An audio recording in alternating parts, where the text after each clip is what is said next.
الحمد لله رب العالمين نحمده ونستعينه ونؤمن به ونتوكل عليه ونعوذ بالله من شرور أنفسنا ومن سيئات أعمالنا من يهده الله فلا مضل له ومن يضلل فلا هادي له أشهد أن لا إله إلا الله وحده لا شريك له وأشهد أن محمدًا عبده ورسوله أرسله بالهدى ودين الحق ليظهره على الدين كله ولو كره المشركون اللهم صل على محمد وعلى آل محمد كما صليت على إبراهيم وعلى آل إبراهيم إنك حميد مجيد اللهم بارك على محمد وعلى آل محمد كما باركت على إبراهيم وعلى آل إبراهيم إنك حميد مجيد أما بعد فإن خير الحديث كتاب الله وخير السنن سنن محمد صلى الله عليه وسلم وشر الأمور محدثاتها وكل محدثة بدعة وكل بدعة ضلالة وكل ضلالة في النار أعوذ بالله السميع العليم من الشيطان الرجيم يا أيها الذين آمنوا اتقوا الله حق تقاته ولا تموتن إلا وأنتم مسلمون أعوذ بالله من الشيطان الرجيم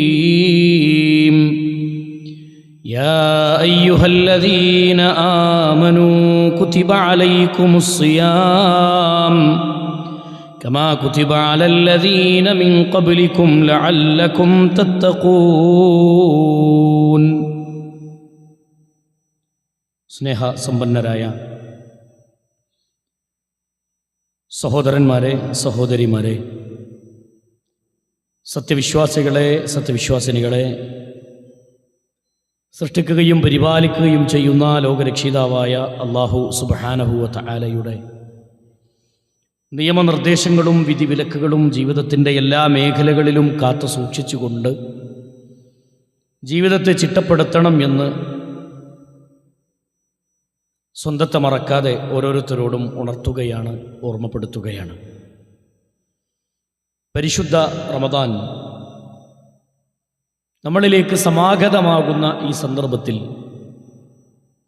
ശഅബാനിൻ്റെ അവസാന ദിവസങ്ങളോട് അടുത്തുകൊണ്ടിരിക്കുന്ന ഈ സാഹചര്യത്തിൽ ഈ റമദാനിൻ്റെ പുണ്യങ്ങൾ ഉൾക്കൊണ്ട് ശഅബാൻ മാസത്തിൽ റമദാനിന് വേണ്ടി മുന്നൊരുക്കം നടത്തേണ്ട, മനസ്സിനെ ആ രൂപത്തിൽ ഒരുക്കേണ്ട ദിവസങ്ങളാണ് എന്നൊരു തിരിച്ചറിവോടുകൂടി പരിശുദ്ധ റമദാനിനെ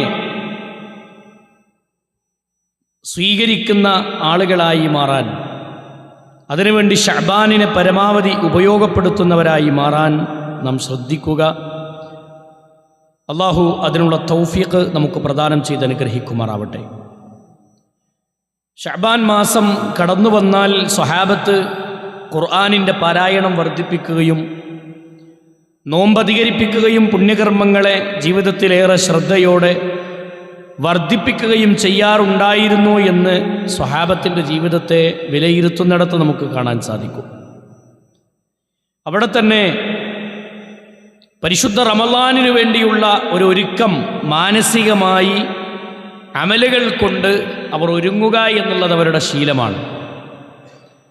പ്രിയമുള്ള സഹോദരങ്ങളെ, സുഹൃത്തുക്കളെ, നമ്മൾ ഒരുങ്ങിയിട്ടുണ്ടോ എന്ന ചോദ്യം നമ്മുടെ കൽബിനോട് നാം ചോദിക്കൽ വളരെ ഗൗരവത്തോടെ നമ്മൾ മനസ്സിലാക്കേണ്ട, ഉൾക്കൊള്ളേണ്ട ഒരു കാര്യമാണ്. നമ്മുടെ പരിസരങ്ങൾ ശുദ്ധീകരിക്കുക, വീട് വൃത്തിയാക്കുക എന്നതിലപ്പുറം ഇബാദത്ത് കൊണ്ടും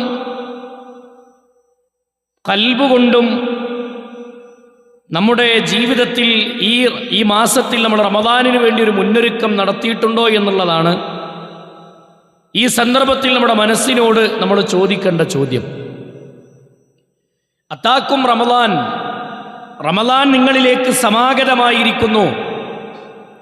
തുഫ്തഹു ഫീഹി അബ്വാബുൽ ജന്ന. റമദാനിൻ്റെ മഹിമ പറഞ്ഞിടത്ത് നബി സല്ലല്ലാഹു അലൈഹി വസല്ലമ പറഞ്ഞ വിഷയങ്ങളാണ്. റമദാനിനെ കുറിച്ച് പറഞ്ഞപ്പോൾ അല്ലാഹുവിൻ്റെ റസൂൽ സല്ലല്ലാഹു അലൈഹി വസല്ലമ പറഞ്ഞു, റമദാൻ മാസം എന്ന് പറഞ്ഞാൽ ഷഹ്റുൻ മുബാറക്കുൻ, അനുഗ്രഹത്തിൻ്റെ മാസമാണ്. തുഫ്തഹു ഫീഹി അബ്വാബുൽ ജന്ന, സ്വർഗത്തിൻ്റെ കവാടങ്ങൾ തുറക്കപ്പെടുന്ന മാസമാണ്. തുഗ്ലഖു ഫീഹി അബ്വാബുൽ ജഹീം, അല്ലെങ്കിൽ തുഗ്ലഖു ഫീഹി അബ്വാബുൻ നാർ, നരകത്തിൻ്റെ കവാടങ്ങളെ കൊട്ടിയടക്കുന്ന മാസമാണ്. വതുഗല്ലു ഫീഹി ശയാത്തീൻ, പിശാചുക്കളെ ചങ്ങലകളിൽ ബന്ധിക്കുന്ന മാസമാണ്. ഇത് റമദാനിൻ്റെ മഹിമയായി മഹാനായ റസൂലുള്ളാഹി സ്വല്ലല്ലാഹു അലൈഹി വസല്ലമ പഠിപ്പിച്ചതാണ്. ഈ മാസത്തിൻ്റെ പ്രത്യേകതകളും ഈ മാസത്തിൻ്റെ ഫضലുമൊക്കെ ഉൾക്കൊണ്ട് പരിശുദ്ധ റമദാനിലേക്ക് നമ്മൾ കാലെടുത്ത് വെക്കുമ്പോൾ, റമദാനിലേക്ക് നമ്മൾ പ്രവേശിക്കുമ്പോൾ വളരെ ഗൗരവത്തോടു കൂടി ഈ മാസത്തിൻ്റെ മഹിമ മനസ്സിലാക്കി നമ്മൾ പ്രവേശിക്കാൻ, സഹോദരങ്ങളെ, ഏതാനും ദിവസങ്ങൾ മാത്രം ബാക്കിയുള്ള സമയത്ത് നമ്മൾ ഒരുങ്ങേണ്ട ചില ഒരുക്കങ്ങളുടെ ഭാഗമാണ് റമദാനിൻ്റെ ഓരോ ഇബാദത്തുകളും നമുക്ക് നഷ്ടമാകാത്ത വിധം, ബാത്തിലാകാത്ത വിധം എൻ്റെ കർമ്മങ്ങൾ സുരക്ഷിതമായി എനിക്ക് സംരക്ഷിക്കുന്ന ഇബാദത്തുകളോടെ ഈ റമദാനിലേക്ക് എനിക്ക് കാലെടുത്തു വെക്കണം. റമദാൻ പൂർത്തിയാകുമ്പോൾ എൻ്റെ കർമ്മങ്ങൾ ഏറെ ശ്രദ്ധയോടെ എൻ്റെ കരങ്ങളിൽ ഉണ്ടാവണമെന്ന ആ ഒരു ചിന്തയോടുകൂടി റമദാനിലേക്ക് പ്രവേശിക്കാൻ നമുക്ക് സാധിക്കുമോ? പരിശുദ്ധ ഖുർആൻ റമദാനിൽ നിങ്ങൾക്ക് നോമ്പിനെ നിർബന്ധമാക്കിയിരിക്കുന്നു എന്ന് അല്ലാഹു പഠിപ്പിച്ചു. ഫറളല്ലാഹു അലൈക്കും സിയാമഹു, ഈ മാസത്തിൽ നിങ്ങൾക്ക് നോമ്പിനെ അല്ലാഹു നിർബന്ധമാക്കിയിട്ടുണ്ട്. ആ നോമ്പിനെ കുറിച്ച് പറഞ്ഞിടത്ത് പരിശുദ്ധ ഖുർആൻ സൂറത്തുൽ ബഖറയിലൂടെ ബോധ്യപ്പെടുത്തിയ കാര്യം, യാ അയ്യുഹല്ലദീന ആമനൂ, സത്യവിശ്വാസികളെ, കുതിബ അലൈക്കുമുസ് സിയാം, നിങ്ങൾക്ക് നാം നോമ്പിനെ നിർബന്ധമാക്കിയിരിക്കുന്നു. കമാ കുതിബ അലല്ലദീന മിൻ ഖബ്ലിക്കും, നിങ്ങൾക്ക് മുമ്പ് കഴിഞ്ഞുപോയവർക്ക് നോമ്പ് നിർബന്ധമാക്കപ്പെട്ടതുപോലെ. രണ്ട് കാര്യം വ്യക്തമാണ്. ഒന്ന്, നിങ്ങൾക്ക് നോമ്പ് നിർബന്ധമാണെന്നും മുമ്പ് കഴിഞ്ഞുപോയവർക്കും നോമ്പ് നിർബന്ധമാക്കിയിട്ടുണ്ടെന്നും അല്ലാഹു പഠിപ്പിച്ചു. എന്നിട്ട് അല്ലാഹു എന്തിനാണ് നിങ്ങൾക്ക് നോമ്പ് നിർബന്ധമാക്കിയതെന്ന് പറയുന്നു. ലഅല്ലക്കും തത്തഖൂൻ, നിങ്ങൾ സൂക്ഷ്മത പാലിക്കുന്നവരാകാൻ വേണ്ടിയാണ്. ഏറ്റവും കൂടുതൽ തഖ്വ കൈവരിച്ച് ജീവിക്കാനാണ് നോമ്പിനെ നിങ്ങൾക്ക് നിർബന്ധമാക്കിയത്. നോമ്പ് എന്ന ഇബാദത്തിനെ സംബന്ധിച്ച് പരാമർശിച്ചിടത്ത് തന്നെ അസ്യാമു ജുന്നത്തുൻ, നോമ്പ് ഒരു പരിചയാണെന്ന് മഹാനായ റസൂലുള്ളാഹി സ്വല്ലല്ലാഹു അലൈഹി വസല്ലമ പറഞ്ഞു. പരിചയായ നോമ്പ് എല്ലാ പാപങ്ങളിൽ നിന്നും നമ്മളെ തടുത്തു നിർത്തുന്ന ഒരു ഇബാദത്താണ് നോമ്പ്. ഒരു മനുഷ്യൻ വ്രതമനുഷ്ഠിക്കുന്നുവെങ്കിൽ, നോമ്പനുഷ്ഠിക്കുന്നുവെങ്കിൽ അവൻ്റെ ഇബാദത്തിലൂടെ അവൻ നേടിയെടുക്കുന്ന ഒന്നാണ് തഖ്വ. ജീവിതത്തിൽ സൂക്ഷ്മത എന്താണെന്ന് പഠിക്കുന്ന മാസമാണ് യഥാർത്ഥത്തിൽ പരിശുദ്ധ റമദാൻ. ആ തഖ്വയുടെ ഇബാദത്തിലേക്ക് നമ്മൾ പ്രവേശിക്കുമ്പോൾ സഹോദരങ്ങളെ, റമദാനിലെ ഓരോ കർമ്മങ്ങൾക്കും ഇരട്ടി പ്രതിഫലം ലഭിക്കുന്ന മാസമാണ് എന്ന് നബി സല്ലല്ലാഹു അലൈഹി വസല്ലമ പറഞ്ഞു. റമദാനിന്റെ നോമ്പിന് അല്ലാഹു പ്രത്യേകത പറഞ്ഞെടുത്ത് പറഞ്ഞത് കാണാം. 70 ഖരീഫ് നിങ്ങളുടെ മുഖത്തെ അല്ലാഹു 70 ഖരീഫ് നിങ്ങളുടെ മുഖത്തെ അല്ലാഹു നോമ്പുകാരന്റെ മുഖത്തെ നരകത്തെ തൊട്ട് അകറ്റുന്നു. 70 വർഷത്തെ വഴിദൂരമെന്ന് നബി സല്ലല്ലാഹു അലൈഹി വസല്ലമയുടെ ഹദീസ് വിവരിച്ച് പണ്ഡിതന്മാർ പറഞ്ഞു. അത്ര ദൂരം നരകം മുഖം നരകത്തെ തൊട്ട് അകന്നു നിൽക്കുമെന്ന് റസൂലുള്ളാഹി പഠിപ്പിച്ച ഹദീസാണ്. മാത്രമല്ല, ഒരു വെള്ളിയാഴ്ചയിലെ ജുമഅ കഴിഞ്ഞ വെള്ളിയാഴ്ചക്കിടയിലുള്ള പാപം പൊറുക്കുന്നുവെങ്കിൽ, ഒരു നമസ്കാരം കഴിഞ്ഞ നമസ്കാരത്തിൻ്റെ ഇടക്കുള്ള പാപം പൊറുക്കുന്നുവെങ്കിൽ, ഒരു റമദാൻ ഇതാ അടുത്ത റമദാനിൻ്റെ ഇടക്കുള്ള പാപം പൊറുക്കാൻ കാരണമാണ്. നബി സല്ലല്ലാഹു അലൈഹി വസല്ലം പഠിപ്പിച്ച ഹദീസാണ്. മറ്റൊരു റിപ്പോർട്ട് കാണാം, മൻ സ്വാമ റമളാന ഈമാനൻ വഹ്തിസാബാ ഗുഫിറ ലഹു മാ തഖദ്ദമ മിൻ ദംബിഹി.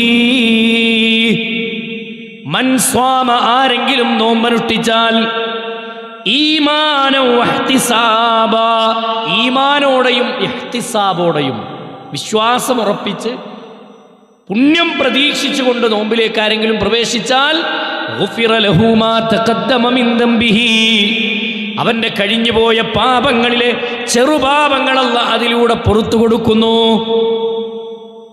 മറ്റൊരു റിപ്പോർട്ടിൽ കാണാം, മൻ ഖാമ റമളാൻ, റമളാനിൽ ആരെങ്കിലും നിന്നു നമസ്കരിച്ചാൽ, ഈമാനൻ വഹ്തിസാബാ, അതേ നിബന്ധനകളോടെ ഈമാനോടെയും ഇഹ്തിസാബോടെയും കൂടെ ആരെങ്കിലും നിന്ന് നമസ്കരിക്കുകയാണെങ്കിൽ, ഗുഫിറ ലഹു മാ തഖദ്ദമ മിൻ ദംബിഹി, കഴിഞ്ഞ പാപങ്ങൾ അല്ലാഹ് അതിലൂടെ പുറത്തു കൊടുക്കുകയായി.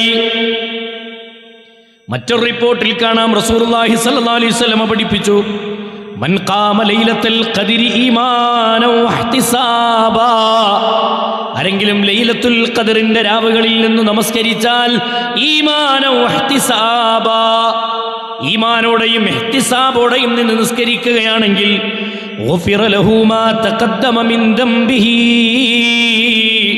അവന്റെ കഴിഞ്ഞുപോയ പാപങ്ങൾ അതിലൂടെ പുറത്തു കൊടുക്കുന്നു.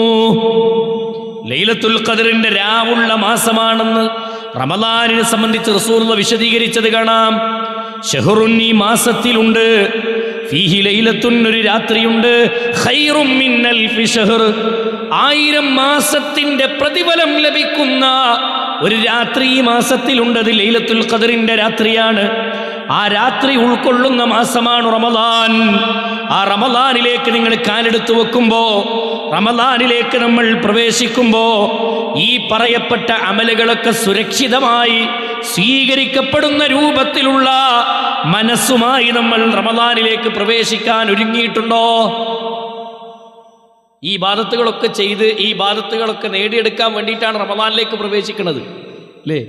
എല്ലാ ഒരുക്കങ്ങളും നടത്തി, പള്ളികൾ ശുദ്ധീകരിച്ചു, വീട് വൃത്തിയാക്കി, പരിസരങ്ങളൊക്കെ നന്നാക്കി, എല്ലാം ശരിയാക്കി. പക്ഷേ ഖൽബ് നന്നായോ? മനസ്സുകൊണ്ട് ഒരുങ്ങിയിട്ടുണ്ടോ എന്നതാണ് ചോദ്യം. ഒന്ന്, ഈമാന് കൊണ്ടുവരുങ്ങണം, തൗഹീദ് കൊണ്ടുവരുങ്ങണം.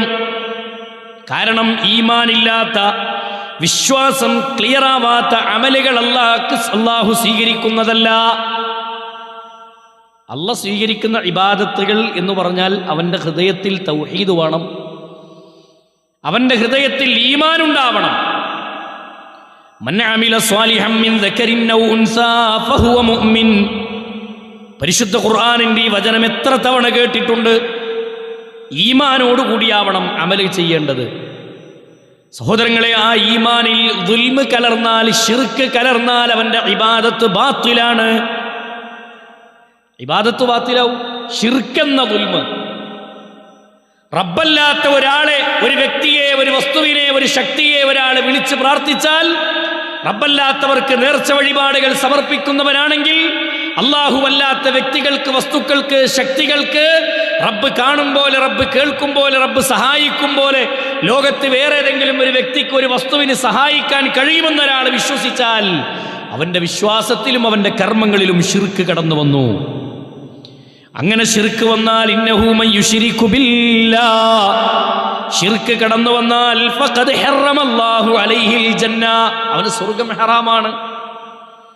മറ്റൊരായത്തിൽ അല്ലാഹു പഠിപ്പിച്ചത്, വലഖദ് ഊഹിയ ഇലൈക, നബിയേ നിനക്ക് നാം വഹീ നൽകിയിട്ടുണ്ട്, വഇലല്ലദീന മിൻ ഖബ്ലിക, നിനക്ക് മുമ്പുള്ളവർക്കും നാം വഹീ നൽകിയിട്ടുണ്ട്. ലഇൻ അശ്റക്ത, റസൂലേ താങ്കളാണ് ശിർക്ക് ചെയ്യുന്നതെങ്കിൽ, ശിർക്കെന്ന ദുൽമ് ഒരാളുടെ ജീവിതത്തിൽ സംഭവിച്ചാൽ, ലയഹ്ബതന്ന അമലുക, അവൻ്റെ അമലുകളൊക്കെ ബാത്തിലായി പോകും. ഇബാദത്തുകളൊക്കെ ബാത്തിലാണ്, അമലുകളൊക്കെ ബാത്തിലാണ്. സഹോദരങ്ങളെ, എത്ര നോമ്പെടുത്തിട്ടും കാര്യമില്ല എന്നർത്ഥം. ഹൃദയത്തിൻ്റെ ഉള്ളിൽ ശിർക്കെന്ന ദുൽമ് കൽബിലുണ്ടോ? ശിർക്കെന്ന ദുൽമ് നമ്മുടെ അമലുകളിലുണ്ടോ? ശിർക്കെന്ന ദുൽമ് നമ്മുടെ വിശ്വാസത്തിലുണ്ടോ? ലയഹ്ബതന്ന അമലുക, അവന്റെ അമലുകളെല്ലാം ബാത്തിലായി പോകും. വലതകൂനന്ന മിനൽ ഖാസിരീൻ, നഷ്ടക്കാരുടെ കൂട്ടത്തിൽ അവർ പെട്ടുപോകുമെന്ന് പരിശുദ്ധ ഖുർആൻ. ഇബാദത്ത് ബാത്തിലാക്കുന്ന കാര്യമാണ് ഷിർക്ക്. ഷിർക്കുണ്ടോ, അവൻ എത്ര കുത്തിമറിഞ്ഞിട്ടും കാര്യമില്ല, എത്ര രാത്രി ഇബാദത്ത് ചെയ്തിട്ടും കാര്യമില്ല. ഷിർക്ക് അവൻ്റെ ഹൃദയത്തിലുണ്ടോ, ഷിർക്ക് അവൻ്റെ ഇബാദത്തുകളിൽ വരുന്നുണ്ടോ, അവൻ്റെ അമല് ബാത്തിലാണ്, അമല് ബാത്തിലാണ്.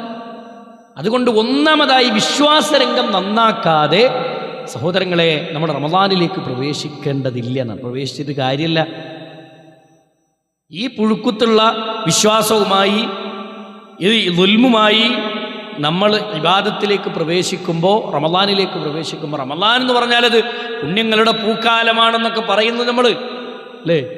ആ പുണ്യങ്ങളുടെ പൂക്കാലമാണെന്ന് വാദിച്ച് അതിനുവേണ്ടി നമ്മൾ ഇറങ്ങിപ്പുറപ്പെട്ട് റമദാനിലേക്ക് നമ്മൾ കാലെടുത്ത് വെക്കുമ്പോൾ ആ റമദാനിൻ്റെ ഒരു ഇബാദത്തും സ്വീകരിക്കാത്ത രൂപത്തിലുള്ള വിശ്വാസവുമായിട്ടാണ് റമദാനിലേക്ക് നമ്മൾ പ്രവേശിക്കുന്നതെങ്കിൽ എന്താണ് കാര്യം? അതുകൊണ്ട് ഒന്ന് ശിർക്കില്ലാതിരിക്കുക എന്നുള്ളതാണ്. രണ്ടാമത്തെ വിഷയം നബി സല്ലല്ലാഹു അലൈഹി വസല്ലമ പഠിപ്പിച്ചു, പ്രവാചകന്റെ ചര്യയുള്ളതായിരിക്കണം, ചര്യയിലുള്ള ഇബാദത്തുകളായിരിക്കണം.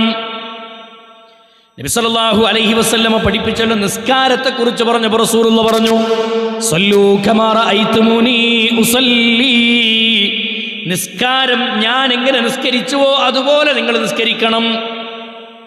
ഞാൻ നിസ്കരിക്കുന്നത് എങ്ങനെയാണോ നിങ്ങൾ കണ്ടത് ആ പ്രകാരം തന്നെ നിങ്ങൾ നിസ്കരിക്കണം. അപ്പോഴേ നിസ്കാരത്തിന് സ്വീകാര്യതയുള്ളൂ, നിസ്കാരത്തിന് സ്വീകാര്യതയുള്ളൂ.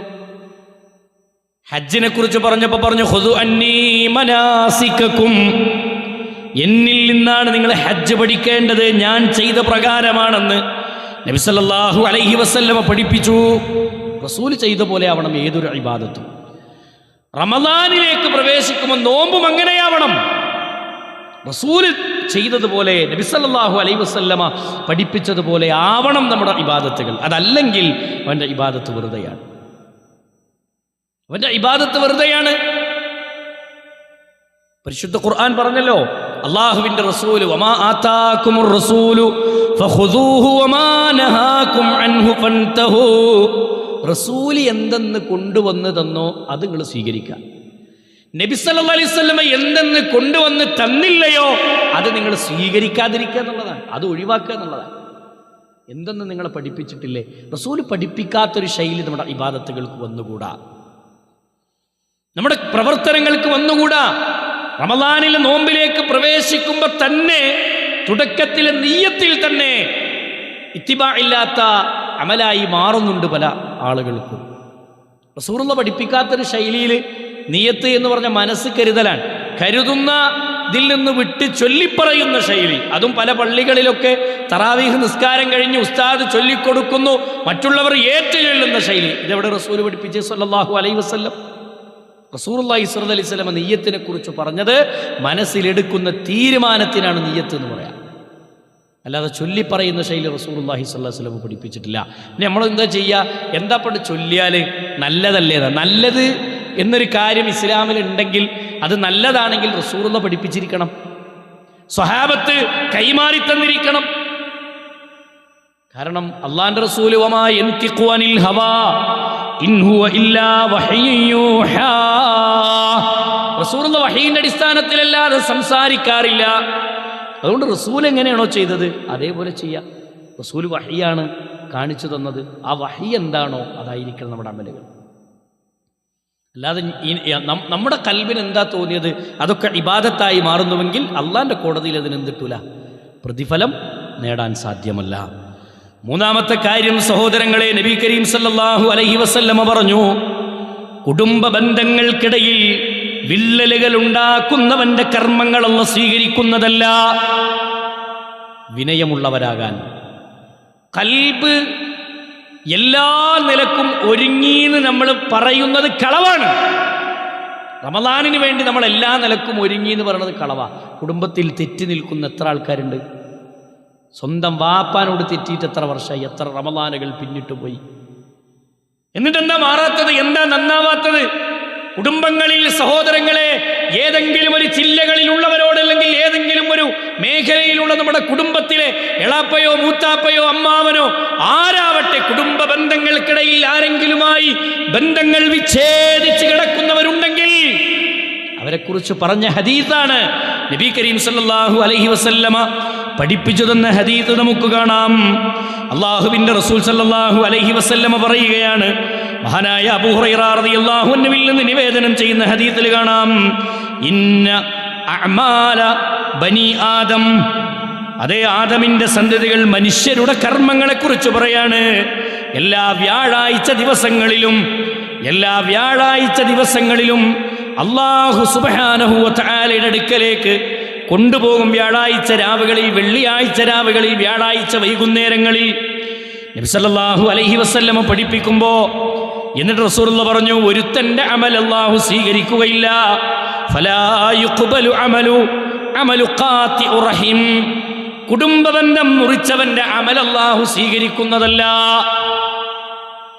കുടുംബബന്ധം മുറിച്ച ആളുകളുടെ ഇബാദത്തിനെ അല്ലാഹു തട്ടിക്കളയുന്നതാണ്. ഓൻ്റെ ഇബാദത്ത് പടച്ചവൻക്ക് വേണ്ട. മനസ്സിലാകണ്ടോ? ആരെങ്കിലും കുടുംബബന്ധം മുറിച്ചവരുണ്ടെങ്കിൽ ലാ യദ്ഖുലുൽ ജന്ന, സ്വർഗത്തിലേക്ക് പരിപൂർണമായി പ്രവേശിക്കുന്നതല്ല. ആരാണവർ? ഖാതിഉ റഹിം, കുടുംബബന്ധം മുറിച്ചവരുള്ള സദസ്സ്, കുടുംബബന്ധം മുറിച്ചവരുടെ അവർ പരിപൂർണമായി സ്വർഗത്തിലേക്ക് പ്രവേശിക്കുകയില്ല. പിന്നെ എന്തിനാ ഈ ഇബാദത്ത്? പിന്നെ എന്തിനാ നിസ്കാരം, നോമ്പും കാര്യങ്ങളൊക്കെ ആയിട്ട് നമ്മൾ പോണത്? എന്തിനാ? സ്വർഗം കിട്ടാനല്ലേ. ആ സ്വർഗം തടയപ്പെടുന്നു എന്നാണ്. നമ്മളെ വാശി സമ്മതിക്കണില്ല, നമ്മളെ വൈരാഗ്യം സമ്മതിക്കണില്ല, വിട്ടുകൊടുക്കാൻ നമ്മൾ ഒരുക്കമല്ല. അങ്ങനത്തെ ഇബാദത്തും പടച്ചോൻക്ക് വേണ്ടാൻ, അങ്ങനത്തെവൻ്റെ അമലും അല്ലാഹ്ക്ക് വേണ്ടാൻ. അതുകൊണ്ട് സഹോദരങ്ങളെ, ബന്ധങ്ങൾ ശരിയാക്കണം. കുടുംബങ്ങൾ മാത്രമല്ല, അയൽവാസികൾ തെറ്റിപ്പിരിഞ്ഞ് നടന്നിട്ട്, ബന്ധങ്ങൾ വിച്ഛേദിച്ചിട്ട്, സുഹൃത്ത് ബന്ധങ്ങൾ അറുത്തു മുറിച്ചിട്ട്, അതെ എല്ലാ നിലക്കും പല ബന്ധങ്ങളോടും തെറ്റിപ്പിരിഞ്ഞ് നടന്നിട്ട് അവന്റെ ഇബാദത്തുകൾ അല്ലാഹു സ്വീകരിക്കൂല എന്ന് പറയുമ്പോൾ പിന്നെ നമ്മൾ ഇബാദത്തിന് വേണ്ടി റമളാനിലേക്ക് കാലെടുത്തു വെച്ച് റമളാനിന്റെ എല്ലാ ഫضലും ഉൾക്കൊണ്ടു എന്ന് പറഞ്ഞ് പരിസരം നന്നാക്കി വീട് വൃത്തിയാക്കി എല്ലാം റെഡിയായി റമളാനിലേക്ക് പോകുമ്പോൾ ഇവിടെ ഇങ്ങനെ ബ്ലാങ്കായി കിടന്നിട്ട് എന്താ കാര്യം? ഒരു കാര്യമില്ല. അതുകൊണ്ട് ഇബാദത്തിൻ്റെ മേഖലയിലേക്ക് നമ്മൾ പ്രവേശിക്കുമ്പോൾ സഹോദരങ്ങളെ, വൃത്തിയുള്ള ഖൽബോടുകൂടി പ്രവേശിക്കണം. അസൂയയുള്ള, പകയുള്ള, വെറുപ്പുള്ള കൽബുകളായി നമ്മുടെ കൽബ് മാറാൻ പാടില്ല. നമ്മുടെ കൽബ് മാറാൻ പാടില്ല. ഏറ്റവും സൂക്ഷ്മത കൈവരിക്കേണ്ട മേഖലയാണ്. അള്ളാഹു മനസ്സിലാക്കാനുള്ള തൗഫീഖ് നൽകട്ടെ. സഹോദരങ്ങൾ, അതുകൊണ്ട് പരിശുദ്ധ റമളാൻ ഒരിക്കലും നഷ്ടപ്പെടുത്തരുത്. മൻ ഹുരിമ ഖൈറഹാ, ആരെങ്കിലും റമളാനിന്റെ അതേ ലൈലത്തുൽ ഖദറിന്റെ ഒക്കെ ഖൈറിനെ ആരെങ്കിലും നഷ്ടപ്പെടുത്തുകയാണെങ്കിൽ ഫഖദ് ഹുരിമ, അവൻ നഷ്ടക്കാരനാണ്. പാപങ്ങൾ കഴുകാൻ പറ്റുന്ന മാസം, ഇബാദത്തുകൾക്ക് ഇരട്ടി പ്രതിഫലം ലഭിക്കുന്ന മാസം, ഈ മാസത്തിലേക്ക് പ്രവേശിക്കുമ്പോൾ ഖൽബിന്റെ ഉള്ളിൽ മറ്റുള്ളവനോടുള്ള പകയുമായി പ്രവേശിക്കണ്ട, മറ്റുള്ളവനോട് വൈരാഗ്യവുമായി പ്രവേശിക്കണ്ട, മറ്റുള്ളവനോട് ദേഷ്യമുള്ള കൽബുമായി പ്രവേശിക്കണ്ട. കൽബിനെ കഴുകി വൃത്തിയാക്കിയിട്ട് റമളാനിന്റെ പുണ്യകർമ്മങ്ങൾ നേടാൻ വേണ്ടി ഇറങ്ങണം. ഹജ്ജ് കർമ്മത്തിന് പോകാനുള്ള ചാൻസ് കിട്ടിയെന്ന് പറഞ്ഞാൽ അടുത്ത പണി എന്താ ചെയ്യുക? നമ്മൾ അടുത്ത ദിവസം നേരെ പോകും. എന്തിന്? അയൽവാസിൻ്റെ വീട്ടിൽ പോകും. എനിക്ക് പ്രാവശ്യം ഇങ്ങനെ ഹജ്ജിന് പോകാനുള്ളൊരു ചാൻസ് കിട്ടിയെന്ന്, അതുകൊണ്ട് നമ്മൾ തമ്മിൽ എന്തെങ്കിലുമൊക്കെ ഉണ്ടെങ്കിൽ പൊരുത്തപ്പെടണം. പൈസ ചിലവാക്കി അധ്വാനിച്ച് പോകുന്നൊരു ഇബാദത്തായതുകൊണ്ട് അതൊക്കെ നമ്മൾ പൊരുത്തപ്പെടിക്കുന്നുണ്ട് അല്ലേ? ഹജ്ജ് മാത്രം സ്വീകരിച്ചാൽ മതിയോ? റമളാൻ സ്വീകരിക്കണ്ടേ? നോമ്പ് സ്വീകരിക്കണ്ടേ? നിസ്കാരം സ്വീകരിക്കണ്ടേ? തിലാവത്ത് സ്വീകരിക്കണ്ടേ? സ്വതക്ക സ്വീകരിക്കണ്ടേ? സകാത്ത് സ്വീകരിക്കണ്ടേ? വേണം. ഇരട്ടി പ്രതിഫലമുണ്ടെന്ന് പ്രതീക്ഷിച്ച് റമളാനിലേക്ക് കാലെടുത്തു വെക്കുമ്പോൾ ഇതൊന്നും സ്വീകരിക്കാതെ ബാത്തിലാകുന്ന കർമ്മങ്ങളായി റബ്ബിന്റെ കോടതിയിലെത്തിയാൽ എന്തിനാണ് നമ്മൾ ഇബാദത്ത് ചെയ്തത്? എന്തിനാണ് നമ്മൾ ഇബാദത്ത് ചെയ്തത്? അതുകൊണ്ട് സഹോദരങ്ങളെ, ബന്ധങ്ങളെ ശരിപ്പെടുത്താൻ നമുക്ക് സാധിക്കണം. സഹോദരങ്ങളെ, മറ്റൊരു കാര്യം നബി സല്ലല്ലാഹു അലൈഹി വസല്ലമ നാലാമത്തെ വിഷയം പഠിപ്പിച്ചത് എന്താണെന്നറിയുമോ? മുഫ്ലിസുകളായി നിങ്ങൾ മാറരുത്, പാപ്പരായ വിഭാഗമായി നിങ്ങൾ മാറരുത്.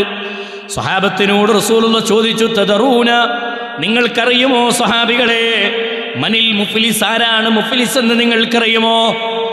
സ്വഹാബത്ത് റസൂലുള്ളാഹിനോട് പറഞ്ഞു, റസൂലേ, ദീനാറും ദിർഹമൊന്നും ഇല്ലാത്ത ആളുകളല്ലേ? നബി സല്ലല്ലാഹു അലൈഹി വസല്ലം പറയാണ്, ഇന്നൽ മുഫ്ലിസ, തീർച്ചയായും മുഫ്ലിസ് എന്ന് പറഞ്ഞാൽ മിൻ ഉമ്മത്തി, എന്റെ ഉമ്മത്തിൽപ്പെട്ട മുഫ്ലിസ് ആരാണെന്നറിയുമോ? യഅതി യൗമൽ ഖിയാമ, അവർ ഖിയാമത്തിൽ കടന്നു വരുന്നവരാണ്, പരലോകത്തേക്ക് അവർ വരും. ബിസ്വലാത്തിൻ, നിസ്കാരവുമായി, വസിയാമിൻ, നോമ്പുമായി, വസകാത്തിൻ, സകാത്തുമായി. യഅതി, അവർ റബ്ബിന്റെ കോടതിയിലേക്ക് അവർ വരികയാണ്. കർമ്മങ്ങളുണ്ട് എന്ന ചിന്തയിലാണ് അവർ കടന്നു വരുന്നത്. നിസ്കാരം അവരുടെ കരങ്ങളിലുണ്ട്, സകാത്ത് അവരുടെ കരങ്ങളിലുണ്ട്, നോമ്പ് അവരുടെ കൈകളിലുണ്ട്. ഇങ്ങനെയുള്ള സകല കർമ്മങ്ങളുമായി അവർ റബ്ബിന്റെ കോടതിയിൽ വരും. എന്നാൽ അല്ലാഹുവിന്റെ പരലോകത്തെത്തുമ്പോ ഖദ് ശതമഹാദാ ഫഖദ ഫഹാദാ വഅകല മാല ഹാദാ വസഫകഹാ വസഫക ദമഹാദാ വളറബ ഹാദാ. നബി സല്ലല്ലാഹു അലൈഹി വസല്ലം പറയാണ്, ഒരു സംഘം ആളുകൾ വന്ന് പറയും, റബ്ബേ, ഇയാൾക്ക് നീ സ്വർഗം കൊടുക്കരുതല്ല. കാരണം ഈ മനുഷ്യനില്ല റബ്ബേ, ഇയാളിതാ എന്നെ കുറിച്ച് ഈബത്ത് പറഞ്ഞവനാണ്, നമീമത്ത് പറഞ്ഞവരാണ്, വാക്കലമാലഹാദാ, എന്റെ സമ്പത്ത് അന്യായമായി തിന്നവനാണ്, അതേ വസഫക ദമഹാദാ, എന്റെ രക്തം ചിന്തിയവനാണ് ഇയാൾ, വളറബഹാദാ, എന്നെ അടിച്ചവനാണ് ഇയാൾ, എന്നെ കുറിച്ച് ഈബത്ത് പറഞ്ഞവനാണ്, നമീമത്ത് പറഞ്ഞവനാണ്, തോന്നിവാസങ്ങൾ പ്രചരിപ്പിച്ചവനാണ്. ഇയാൾക്ക് നീ സ്വർഗം കൊടുക്കരുത് റബ്ബേ. അള്ളാഹുവിന്റെ മുന്നിൽ പരാതിക്കാർ വരും. നബി സല്ലല്ലാഹു അലൈഹി വസല്ലം പഠിപ്പിക്കുന്നത് കാണാം, ഈ വിഷയത്തിൽ അല്ലാഹു വിധി പുറപ്പെടുവിപ്പിക്കുന്നത് എങ്ങനെയാണ്? ഈ മനുഷ്യന്റെ വഹാദാ മിൻ ഹസനാതിഹി, അവന്റെ ഹസനാത്തുകൾ, അവന്റെ പുണ്യകർമ്മങ്ങൾ പരാതിക്കാർക്ക് വിഹിതിച്ചു കൊടുക്കുകയായി. നോമ്പില്ലേ സഹോദരങ്ങളെ, എത്ര റമളാനുകളിൽ കഷ്ടപ്പെട്ടാണ് രാത്രിയിൽ നിസ്കരിച്ചത്, എത്ര റമളാനുകളിൽ എത്ര ചൂടുള്ള സമയത്തും എത്ര പ്രയാസപ്പെട്ടാണ് നോമ്പനുഷ്ഠിച്ചത്, എത്ര റമളാനുകളിൽ സമ്പത്ത് ഓഹരി വെച്ച് കൃത്യമായി സ്വതക്ക ചെയ്തത്, സമ്പത്ത് കൂട്ടിവെച്ച് കണക്ക് നോക്കി സക്കാത്തിന്റെ വിഹിതം കൊടുത്തത്. ആ കൊടുത്തതൊക്കെ യഥാ റബ്ബ് മറ്റുള്ളവർക്ക് വിഹിതിച്ചു കൊടുക്കുകയാണ്, അള്ളാഹു വിഹിതിച്ചു കൊടുക്കുകയാണ്. പുണ്യങ്ങളൊക്കെ മറ്റുള്ളവർക്ക് കൊടുത്തു. എന്നിട്ട് നബി സല്ലല്ലാഹു അലൈഹി വസല്ലം പഠിപ്പിക്കുന്ന ഹദീസിൽ കാണാം, ആ മനുഷ്യനെ റബ്ബ് നരകത്തിലേക്ക് വലിച്ചെറിയും. നിസ്കരിച്ചിട്ടും നരകം വാങ്ങുന്നവരാണവർ, നോമ്പെടുത്തിട്ടും നരകം വാങ്ങുന്നവരാണ്, സുഹൃതങ്ങൾ ചെയ്തിട്ടും നരകത്തിന്റെ ആഴത്തിലേക്ക് പതിക്കപ്പെട്ടവരാണ്. അള്ളാഹു കാത്തുരക്ഷിക്കുമാറാകട്ടെ. ഗൗരവമുള്ള വിഷയമാണ്, നിസ്സാരാക്കണ്ട. മറ്റുള്ളവൻ്റെ സമ്പത്തിൻ്റെ അക്കൗണ്ടിലില്ല, ഞാൻ അനാവശ്യമായി ആരുടെ സമ്പത്തും കൊള്ളയടിച്ചിട്ടില്ല എന്ന് ഉറപ്പുവരുത്തുക, ഞാൻ ആരെയും മാനസികമായി വേദനിപ്പിച്ചിട്ടില്ല എന്ന് ഉറപ്പുവരുത്തുക, ഞാൻ ആരോടും ആരെക്കുറിച്ചും ഞാൻ ഈബത്ത് പറഞ്ഞിട്ടില്ല, നമീമത്ത് പറഞ്ഞിട്ടില്ല എന്ന് ഉറപ്പുവരുത്തുക. പറഞ്ഞിട്ടുണ്ടെങ്കിൽ തന്നെ പൊരുത്തപ്പെടിക്കാനുള്ള സമയമാണ്. പരിശുദ്ധമായ റമളാനിലേക്ക് പ്രവേശിക്കുന്ന ഇനിയുള്ള ദിവസങ്ങൾ നമ്മൾ അതിനു വേണ്ടി ഉപയോഗപ്പെടുത്താൻ കയറിച്ചെല്ല്, പെരീക്ക് കയറിച്ചെല്ല്, കുടുംബ ബന്ധങ്ങൾ നന്നാക്ക്, അയൽവക്ക ബന്ധങ്ങൾ നന്നാക്കണം. എല്ലാ അർത്ഥത്തിലും ഈ പറയപ്പെട്ട പ്രശ്നങ്ങളൊക്കെ എവിടെയെങ്കിലും ഉണ്ടെങ്കിൽ അതൊക്കെ ഒന്ന് തിരുത്തണം, ശരിപ്പെടുത്തണം. സമ്പത്ത് അനാവശ്യമായി കൊള്ളയടിച്ചിട്ടുണ്ടോ, അവനോടൊന്ന് നേരിട്ട് സംസാരിക്കണം. എൻ്റെ കയ്യിലില്ല, ഇല്ലെങ്കിൽ തരാമെന്ന് പറയാം. എൻ്റെ ജീവിതത്തിൽ ഇങ്ങനെ ഒരു അബദ്ധം സംഭവിച്ചിട്ടുണ്ടെന്ന് എടുത്തു പറയേ, എന്നിട്ട് റമളാനിലേക്ക് വരണം. അങ്ങനല്ലേ പുണ്യകർമ്മങ്ങൾക്ക് സ്വീകാര്യത ലഭിക്കുക, അങ്ങനല്ലേ പുണ്യകർമ്മങ്ങൾക്ക് സ്വീകാര്യത ലഭിക്കുക. അതുകൊണ്ട് സഹോദരങ്ങളെ, ആത്മാർത്ഥമായ ചിന്തയോടുകൂടിയാവണം പരിശുദ്ധമായ റമളാനിലേക്ക് നമ്മൾ പ്രവേശിക്കേണ്ടത്. അള്ളാഹു മനസ്സിലാക്കാനുള്ള തൗഫീഖ് നൽകട്ടെ. നബി കരീം സല്ലല്ലാഹു അലൈഹി വസല്ലമ സ്വീകരിക്കപ്പെടുന്ന അമലുകളെ സംബന്ധിച്ച് പറഞ്ഞിടത്ത്, സ്വീകരിക്കപ്പെടാതെ പോകുന്ന ഇബാദത്തുകളെക്കുറിച്ച് പറഞ്ഞിടത്ത് മറ്റൊരു വിഭാഗത്തെ പറഞ്ഞത് കഴിഞ്ഞ ഖുതുബകളിൽ നമ്മൾ മനസ്സിലാക്കിയ ഒരു ഹദീസ് തന്നെയാണ്, നന്മയും തിന്മയും കൂട്ടിക്കുഴച്ച മനുഷ്യന്മാർ. സഹോദരങ്ങളെ, വളരെ ഗൗരവത്തോടു കൂടി നമ്മൾ ഉൾക്കൊള്ളേണ്ട ഒരു മേഖലയാണ്. അൻ സൗബാൻ റളിയല്ലാഹു അൻഹു, സൗബാൻ റളിയല്ലാഹു അൻഹുവിൽ നിന്ന് നിവേദനം ചെയ്യുന്ന ഹദീസിൽ അൻ നബി സല്ലല്ലാഹു അലൈഹി വസല്ലം, നബി സല്ലല്ലാഹു അലൈഹി വസല്ലം പറഞ്ഞു, അന്നഹു ഖാല, നബി കരീം സല്ലല്ലാഹു അലൈഹി വസല്ലം വിശദീകരിക്കുകയാണ്, ലഅലമന്ന അഖ്വാമൻ മിൻ ഉമ്മത്തി, എൻ്റെ ഉമ്മത്തിൽപ്പെട്ടൊരു വിഭാഗത്തെ എനിക്കറിയാം. അവരുടെ പ്രത്യേകത എന്താണ്? യഅ്തൂന യൗമൽ ഖിയാമ, അവർ ഖിയാമത്ത് നാളിൽ കടന്നു വരും. ബിഹസനാത്തിൻ അംസാലി ജിബാലി തിഹാമ, തിഹാമ പർവ്വതത്തിന് സമാനമായ കർമ്മങ്ങളുമായിട്ട് അവർ റബ്ബിൻ്റെ കോടതിയിൽ വരും. തിഹാമ പർവ്വതത്തിന് സമാനമായ ഇബാദത്തുകൾ, പർവ്വത സമാനമായ കർമ്മങ്ങളോലെ കയ്യിലുണ്ട്. എല്ലാ പുണ്യങ്ങളും തേടിയിട്ടാണ് അവർ വരുന്നത്. ആ പുണ്യകർമ്മങ്ങളെക്കുറിച്ച് പറഞ്ഞു, ബീളന്നത് വെളുവെളുത്തതാണ്, പളുങ്ക് പോലെയുള്ളതാണ്.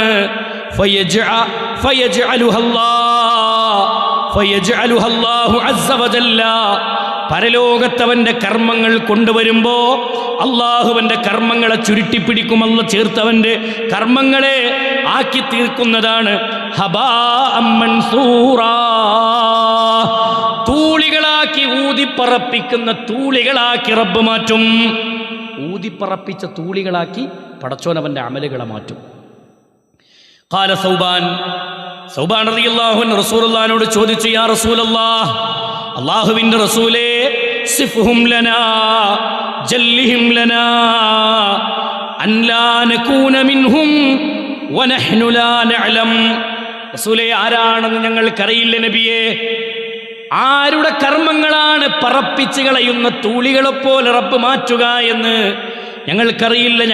ഞങ്ങൾക്ക് അവരെ പറ്റി ഒന്ന് പറഞ്ഞു തന്നാലും, അവരുടെ പ്രത്യേകതകളൊന്ന് വിശദീകരിച്ചു തന്നാലും ഒന്ന് പറഞ്ഞു തരി. ആരുടെ അമലാണ് അങ്ങനെ പോവുക? കാരണം ഞങ്ങൾ അവരുടെ കൂട്ടത്തിൽ പെട്ടുപോകാതിരിക്കാൻ വേണ്ടിയിട്ടാണ് റസൂലേ എന്ന് ചോദിച്ചപ്പോൾ നബി സല്ലല്ലാഹു അലൈഹി വസല്ലമ പറഞ്ഞു, അമാ ഇന്നഹും ഇഖ്വതുക്കും, അവർ നിങ്ങളുടെ സഹോദരങ്ങളാണ്. വജിൽദതികും വമിൻ ജിൽദതികും, അവർ നിങ്ങളുടെ സഹോദരങ്ങളാണ്, നിങ്ങളുടെ കൂടെയുള്ളവരാണ്. യഖുദൂന മിനൽ ലൈലി കമാ യഖുദൂൻ, നിങ്ങൾ രാത്രി നിസ്കരിച്ചപ്പോൾ അവരും രാത്രി നിസ്കരിച്ചിട്ടുണ്ട്. തഹജ്ജുദും ഖിയാമുൽ ലൈലും ഖിയാമു റമളാനൊക്കെ ആ തറാവീഹൊക്കെ നിസ്കരിച്ചപ്പോൾ നിങ്ങളെ കൂടെ ഓലും ഉണ്ടായിട്ടുണ്ട്. അങ്ങനെ നിസ്കരിച്ച സമയത്ത് അവരും നിസ്കരിച്ചിട്ടുണ്ട്. പക്ഷേ വലാകിന്നഹും അഖ്വാമുൻ ഇദാ ഖലൗ ബിമഹാരിമില്ലാഹ് ഇൻതഹകൂഹാ, ആ നന്മകളൊക്കെ ഓല് ചെയ്തു, അതിൻ്റെ കൂടെ ഒരു തിന്മകളും ചെയ്തു. അത്ര ഗൗരവമുള്ള വിഷയം എന്നറിയോ? നന്മകളൊക്കെ ചെയ്തു, അതിൻ്റെ കൂടെ ഒരു തിന്മകളും ചെയ്തു. എന്താ തിന്മ? നിസ്കാരം കഴിഞ്ഞു, ഇബാദത്തൊക്കെ ചെയ്തു, ഒഴിഞ്ഞിരിക്കുന്ന സമയത്ത് എല്ലാ തോന്നിവാസങ്ങളും കണ്ടു, എല്ലാ തോന്നിവാസങ്ങളും ആസ്വദിച്ചു, എല്ലാ തോന്നിവാസത്തിന്റെ മേഖലയിലും അവരുണ്ടായിരുന്നു. അങ്ങനെയുള്ളവന്റെ കർമ്മങ്ങളെ ഹബാഅം മൻസൂറാ, ഊതിപ്പറപ്പിച്ച തൂളികളാക്കി റബ്ബ് മാറ്റും. നമ്മുടെ കർമ്മങ്ങളുടെ അവസ്ഥ അതാണ്. അള്ളാഹു കാത്തിരക്ഷിക്കട്ടെ സഹോദരങ്ങളെ. അതുകൊണ്ട് ചെയ്യുന്ന കർമ്മങ്ങൾക്കൊരു ആത്മാർത്ഥത ഉണ്ടാവണം, ഒരു കൃത്യമായി ഇത്തിബാ ഉണ്ടാവണം, ഈമാനോടുകൂടി അത് നിർവഹിക്കണം. ബന്ധങ്ങൾക്ക് വില കൽപ്പിച്ചുകൊണ്ട് അമലുകളിലേക്ക് പ്രവേശിക്കാൻ നമുക്ക് സാധിക്കണം. സുഹൃത്തുക്കളെ, സഹോദരങ്ങളെ, ആറാമത്തെ വിഷയം ഹബീബായ റസൂലുള്ളാഹി സ്വല്ലല്ലാഹു അലൈഹി വസല്ലം പറഞ്ഞത്, റിയാ കലരാത്ത ഇബാദത്തായി നിങ്ങളുടെ ഇബാദത്തിനെ നിങ്ങൾ സംരക്ഷിക്കണം. റിയാ കലരാൻ പാടില്ല. മറ്റുള്ളവൻ കാണട്ടെ എന്ന നിയ്യത്തിലാണ് കർമ്മങ്ങൾ ചെയ്യുന്നതെങ്കിൽ അവൻ്റെ അമലുകൾ വെറുതെയാണ്. ഒരു സ്വതക്ക ചെയ്യുമ്പോൾ ഞാനൊരു ധർമ്മിഷ്ഠനാണെന്ന് അറിയട്ടെ എന്ന നിയ്യത്ത് നമ്മുടെ കൽബിലേക്ക് വന്നാൽ നാട്ടുകാരറിഞ്ഞു, ആഖിറത്തിൽ ഇതിന് പ്രതിഫലം ഉണ്ടാവില്ല, പരലോകത്ത് ഇതിന് പ്രതിഫലം ഉണ്ടാവില്ല. അതുകൊണ്ട് കൽബിനെ നന്നാക്കുന്നിടത്ത് ഏറ്റവും പ്രധാനമാണ് റിയാ എന്ന രോഗത്തിൽ നിന്ന് കൽബിനെ ശുദ്ധീകരിക്കാൻ. അള്ളാഹു കാത്തിരക്ഷിക്കുമാറാവട്ടെ. റസൂലുള്ളാഹി സ്വല്ലല്ലാഹി അലൈഹി വസല്ലം പറഞ്ഞു, ഇന്നല്ലാഹ ലാ യൻദുറു ഇലാ അജ്സാമിക്കും, അള്ളാഹു നിങ്ങളുടെ ശരീരത്തിലേക്ക്, രൂപത്തിലേക്ക് അള്ളാഹു നോക്കുന്നില്ല, ശരീരത്തിലേക്ക് അള്ളാഹു നോക്കുന്നില്ല. വലാകിൻ യൻദുറു ഇലാ ഖുലൂബിക്കും, അള്ളാഹു നോക്കുന്നത് നിങ്ങളുടെ കൽബിലേക്കാണ്. നിങ്ങളുടെ നിയ്യത്ത് എന്താണോ, നിങ്ങളുടെ ലക്ഷ്യം എന്താണോ, ആ ലക്ഷ്യത്തിനാണ് പ്രതിഫലം രേഖപ്പെടുത്തുന്നത്. അതുകൊണ്ട് നിയ്യത്ത് നന്നാക്കി എല്ലാ അർത്ഥത്തിലും ഇബാദത്ത് സ്വീകരിക്കാൻ പറ്റുന്ന നല്ല ക്വാളിറ്റിയുള്ള കർമ്മങ്ങളുമായി ഈ റമളാനിൻ്റെ ഇബാദത്തുകളുമായി അള്ളാഹുവിൻ്റെ കോടതിയിലെത്തണം. അതിനുവേണ്ടി നിരന്തരം പ്രാർത്ഥിക്കുക, പ്രയത്നിക്കുക, മനസ്സൊന്ന് ശുദ്ധീകരിക്കണമെന്ന് നിയ്യത്തെടുക്കുക, നല്ല തീരുമാനത്തോടുകൂടി റമളാനിലേക്ക് പ്രവേശിക്കുക. അള്ളാഹു മനസ്സിലാക്കാനുള്ള തൗഫീഖ് നമുക്ക് പ്രദാനം ചെയ്ത് അനുഗ്രഹിക്കുമാറാവട്ടെ. പ്രിയമുള്ള സഹോദരങ്ങളെ, സുഹൃത്തുക്കളെ, ഒരു പ്രധാന കാര്യം ഉണർത്താനുള്ളത്. നമ്മുടെ ജാമിഅ അൽ ഹിന്ദ് അൽ ഇസ്ലാമിയ എന്ന സ്ഥാപനത്തിൻ്റെ കോൺവെക്കേഷൻ നടക്കുകയാണ്. അതിൻ്റെ തുടക്കമായി കഴിഞ്ഞു. നമുക്ക് ആ പ്രോഗ്രാമും അതേപോലത്തെ അവിടുത്തെ കാര്യങ്ങളൊക്കെ മുന്നോട്ട് പോകാനുള്ള ഒരു കലക്ഷൻ ഇന്നിവിടെ നടക്കുന്നുണ്ട്. ആത്മാർത്ഥമായി നമ്മുടെ കൈകളിലുള്ളത് നല്ല വിലപ്പെട്ടതായി നമ്മൾ കണ്ട് അതിലേക്ക് ധർമ്മമായി നൽകണമെന്ന്, ദാനമായി നൽകണമെന്ന് ഓർമ്മപ്പെടുത്തുകയാണ്. നല്ല നിയ്യത്തോടെ പ്രതിഫലം കൊതിച്ചുകൊണ്ട് ചെയ്യുക. അല്ലാഹു സുബ്ഹാനഹു വ തആല പിന്നെ ഏറ്റവും പ്രധാനമായി റസൂലുള്ളാഹി സ്വല്ലല്ലാഹു അലൈഹി വസല്ലം പറഞ്ഞൊരു മാസം തുർഫഉ ഫീഹിൽ അഅ്മാലു ഇലാ റബ്ബിൽ ആലമീൻ, അള്ളാഹിൻ്റെ അടുക്കലേക്ക് അമലുകൾ ഉയർത്തപ്പെടുന്നൊരു മാസം എന്ന് പ്രത്യേകം എടുത്തു പറഞ്ഞൊരു മാസമാണ് ശഅബാൻ. അതുകൊണ്ട് ഇവിടെയുള്ള ദാനധർമ്മങ്ങൾക്കൊക്കെ വലിയ വില ഉണ്ട് എന്ന് മനസ്സിലാക്കി ഇന്നത്തെ ദിവസമാണ് ആ ദിവസമെങ്കിൽ അതിൻ്റെ ഒരു ഹൈറ് നമുക്ക് ലഭിക്കാൻ, ആ ഒരു ഹൈറിലൂടെ നമുക്ക് പ്രവേശിക്കാനൊക്കെ നമുക്ക് സാധിക്കും. അതുകൊണ്ട് ആത്മാർത്ഥമായി പിറുപിറുക്കാതെ ആ ഒരു പിന്നെ ദീനി ദഅ്വാ പ്രവർത്തനങ്ങൾക്ക് അല്ലെങ്കിൽ ഒരു ദീനിൻ്റെ സ്ഥാപനത്തിന് വേണ്ടി നമ്മൾ കൊടുക്കുന്നൊരു സംഖ്യ എന്ന നിലക്ക് നമ്മൾ കണ്ടറിഞ്ഞ് നമ്മൾ സ്വതക്ക ചെയ്യണമെന്ന് ഓർമ്മപ്പെടുത്തുകയാണ്. അല്ലാഹു സുബ്ഹാനഹു വ തആല കാര്യങ്ങൾ മനസ്സിലാക്കാനുള്ള തൗഫീഖ് നൽകുമാറാവട്ടെ. നമ്മിൽ നിന്ന് വന്നുപോയില്ല തെറ്റുകളും കുറ്റങ്ങളും അല്ലാഹു വിട്ടുപുറത്തു മാപ്പാക്കി തരുമാറാവട്ടെ. അസുഖം ബാധിച്ച് കിടക്കുന്നവർക്ക് അല്ലാഹു ശിഫാഇനെ പ്രദാനം ചെയ്ത് അനുഗ്രഹിക്കുമാറാവട്ടെ. اللهم اغفر للمؤمنين والمؤمنات والمسلمين والمسلمات الأحياء منهم والأموات إنك مجيب دعوات يا قاضي الحاجات. اللهم أعز الإسلام والمسلمين وأذل الشرك والمشركين. ربنا تقبل منا إنك أنت السميع العليم وتب علينا إنك أنت التواب الرحيم. آمين آمين برحمتك يا أرحم الراحمين. وصلى الله على محمد وعلى آله وصحبه أجمعين والحمد لله رب العالمين.